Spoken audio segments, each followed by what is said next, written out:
What up, YouTube? This Lamont the Real Head. Y'all already know I'm always back with another one. Make sure y'all hit that like button, subscribe to the channel if you're new, and share this video, man. I don't care where you put it at, just share it. So yeah, we gonna. I got a question for y'all.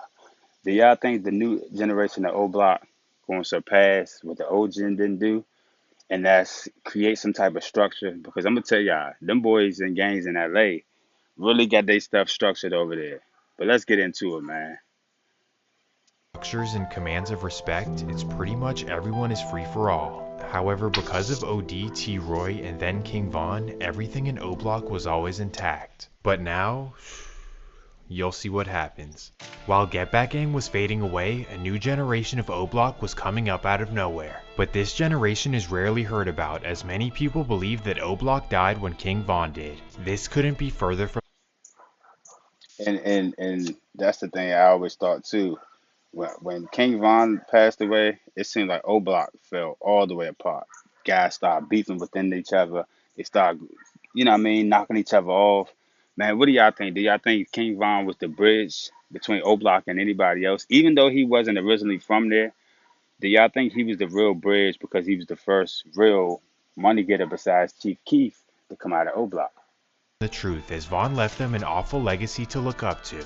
As much as he was praised and idolized for what he did, you could only imagine that the misguided youth would try to imitate his life. But unlike Vaughn, this generation has no loyalty to those around them, and they'll even cross an OG if they want to. But first, let me introduce you to the next generation. We start out with a teenager named Jamon Brown, commonly known as Munamond. As a kid, Mon spent.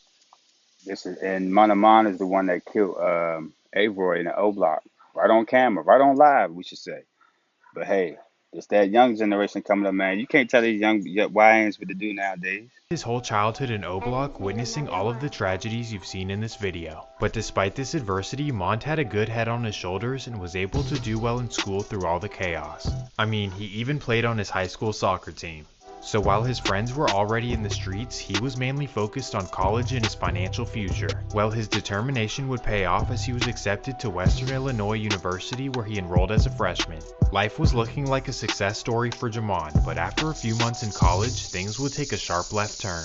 On November 20th, 2019, Jamon was having mental outbursts in his dorm, prompting other students to call security. So security comes and they notice that he's acting erratic and uncontrollable. He won't answer questions or sit down, so they decide to call an ambulance to transport him to the hospital. There, Jamond is visited by a psychologist who tries to make attempts to understand what's going on. Typically, college students can have breakdowns due to stress or social pressure, but this case was a little bit different. Jamon had witnessed so much trauma in his life, and much of it was boiling up inside without any help. Well, because of the severity of his mental state, the psychologist asks him to stay in the hospital until he fully calms down. And that was another whole ordeal too, man. They try to, a lot of these black guys and black men, they try to put that mental state on us, man. We ain't crazy. We just go through a lot of stuff trauma wise, and it just be like that. But like I said, these YNs of this new generation, Chicago, not only O Block but Chicago, it's just, man, it's insane, man. My time, we grew up different. In the '80s, we grew up different. We wasn't out here killing and robbing. We was actually getting money as teens and playing outside. But this new generation like to pick up a gun first before they, get money, which ain't the right move. But hey, I can't judge. But Jamond understandably doesn't want to be there, so he decides to head back to campus against the hospital's wishes. Well, little does he know, his university banned him from ever returning to the dorms. So as soon as he enters the building, he's noticed by security, who decides to call 911. Retire if you find this coin. Okay, what about this one old Lincoln penny? Look at this, it's valuable. Yeah, baby! So police instantly come to his dorm and arrest him for trespassing. But Jamond resists the arrest and won't comply, prompting the officers to take him to jail. I remember that too. And my thing was, why they didn't just give him you can give a trespassing warning, because guess what? I go get called for mental evaluation. I don't know that y'all restricted me from this school, so y'all gotta let me know that. They just came on campus and locked this boy up. That's crazy. This is truly sad because Jamon needed help from the university and the system, not to be trespassed and arrested. Like, how does this possibly help in the situation? Like, how does that help? How you're gonna turn a kid who's seeking mental health into a criminal? Well, sadly, the situation would get even worse. During the ride to jail, Jamond has another outburst where he kicks the door and says that he's gonna blow things up. Motherfuckers can't even go to school without y'all harassing people. Like, what the fuck? Y'all gotta understand and feel where he came from, man. He definitely was trying to make a way out of the predicament and traumatization that he went through in Chicago. But of course, you know, they didn't give him that opportunity. Like I said, they just came and locked this boy up. Ain't give him a warning, verbal warning, nothing. He didn't know. He went back to school, think he's returning back to school, and the whole time I got a trespassing what's the name on me. That's crazy, man. I don't get sick of harassing people, bro. Y'all don't even know what is strong, bro. Y'all just can't get no peace, bro. You get arrested for nothing. This makes no sense. Like, no sense, bro. No sense. I promise to God I will blow this up. I swear to God I will. I swear to God I will. I don't give about a felony. I don't give I come from felonies. I come from felonies. And that's the sad part, man. He came, like I said, he's traumatized. He come from doing felonies. He come from surviving in his neighborhood and stuff like that. So of course they gonna use that against him and use his background as a leverage over him, which is crazy. But y'all let me know what y'all think about the YNs in Chicago, man. Are they cooked, or they need a way? They need a way out for real. Now Jamond was in serious trouble, facing multiple charges and being expelled from school. But thankfully he was blessed with a forgiving judge, and eventually his charges would be dropped. Sadly though, he now had to And I'm kind of glad that judge didn't ridicule him on that, because he like, damn, you went to school and they locked you up for trespassing. You didn't know you was trespassing. All right, I can slap you on the wrist this time. But of course, the judge ain't really. He helped him by keeping him out of that jail cell. But at the end of the day, he kind of set him back even more 10 steps, because now he got to go back to the environment that he was trying to get away from. turn to O Block, where his surroundings instantly got worse. Trust me, the Parkway Gardens is no place for anyone dealing with mental health. And on top of this, his return home would be at the worst time possible, as it was right at the start of a new generation of O Block versus Taekwon. Real quick, man, if y'all get a chance, man, this is a real popular channel. Go check out Swamp Stories.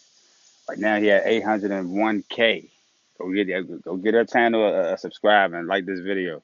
But man, this beef here, this O Block and versus Taekwon world, man, it was crazy. Dealing with Chicago beefs and looking at and see what's going on from afar, man, it seemed like they live in a movie over there, man, for real. Beef. While Jamond was off in college, his friends were jumping off the porch on the rivals. And on that note, let me introduce you to the new generation of O Block. First, you have Jamond's best friend named Lil Mike, a young dude who's known for being reckless in the streets. Then you have Taekwon Manny, also known as TQ, a 17-year-old known for getting money. Next, you have his older brother DQ, who's on the same height, but he's also trying to be the next King Von. And finally, you have the young guys Jado, Nuwop, and the youngest Ty Munna.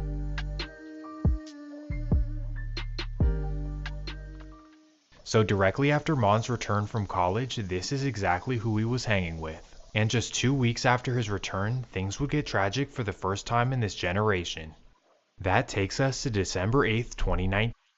And mind you, y'all, this was a year before. Mind you, this is a year and a month before King Von passed away. So y'all got to think that played a part too. Then you got everything else going on in the O Block and everything, and the beefs in that area just was still going on even after Von passed. So it wasn't going to stop. It's a Monday afternoon in O Block, and TQ gets ready to do business in another hood. Specifically, he heads 15 minutes down the road to a hood called Fintown. Fintown has nothing to do with O Block, so TQ figures that everything is straight. So he arrives in their hood and waits on 87th in order to make a deal that he set up online. He waits and waits and waits, but suspiciously nobody shows up. Then Y'all got to think, man, when you in that type of world, you can't be a sitting duck in nobody's hood, especially if it's not, especially if it's a hood that you got beef with. You can't be a sitting duck, man. And I can understand the waiting part, because even me now, like, I just be like, I got to wait for my plug to come 30 minutes when I text you an hour ago. Come on, man. It's crazy. After 10 minutes of waiting, a man in a mask approaches him quickly, and sadly, the man makes a tragic decision. Damn. Everyone was devastated, but also puzzled about the situation. Who could have done this to TQ, and why did they set him up?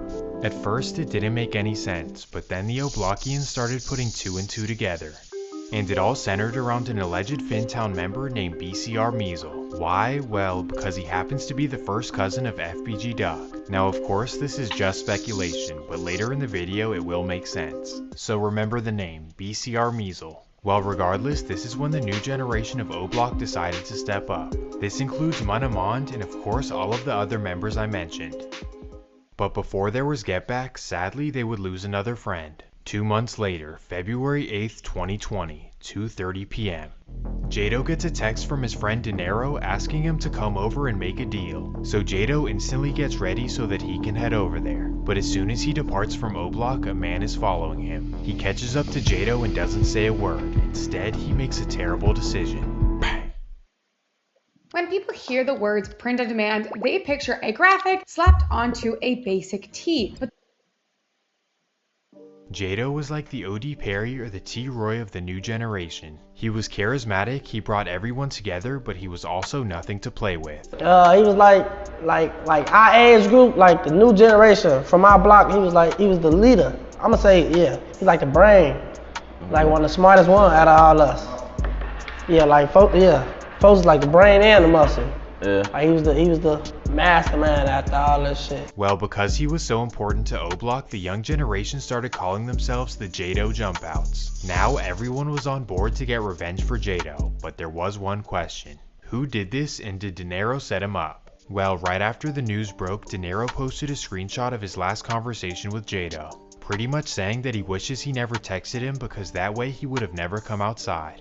So now that Dinero was in the clear, who could it have possibly been? Well, the rival Taekwon World side started celebrating, which pretty much revealed itself. Specifically, a Taekwon World member named D-Money would go on live and troll Jado. Look, Jado got it smoke, and we still spinning like 5 cars deep, no doubt.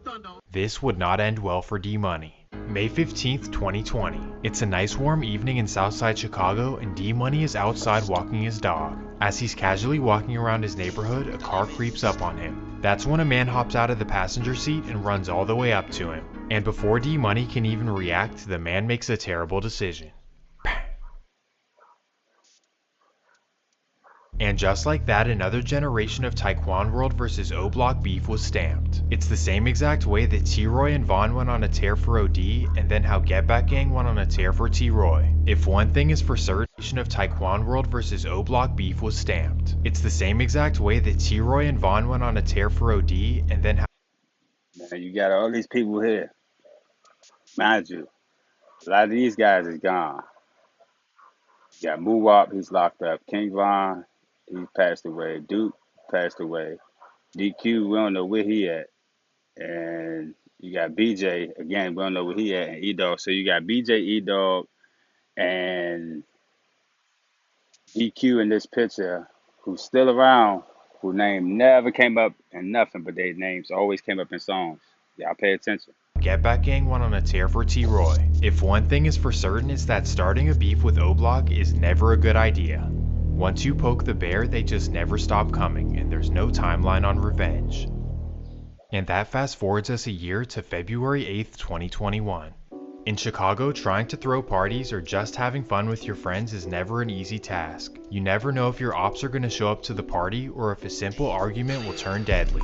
So because of this, many people from the hood in Chicago will head out to other cities to have some fun in peace. Sometimes they'll go up to Milwaukee, out to Iowa City, or potentially down to Indianapolis. But for FBG, they tend to stay closer to home in the tucked off suburb of Bloomingdale, Illinois. In particular, they rent out a couple rooms at the Indian Lakes Hotel where they can have some peaceful fun. Well, on this particular Friday night, the word gets out and over 200 people show up to the hotel. This includes FBG Duck's cousin Measle, who O-Block believe claimed the life of TQ.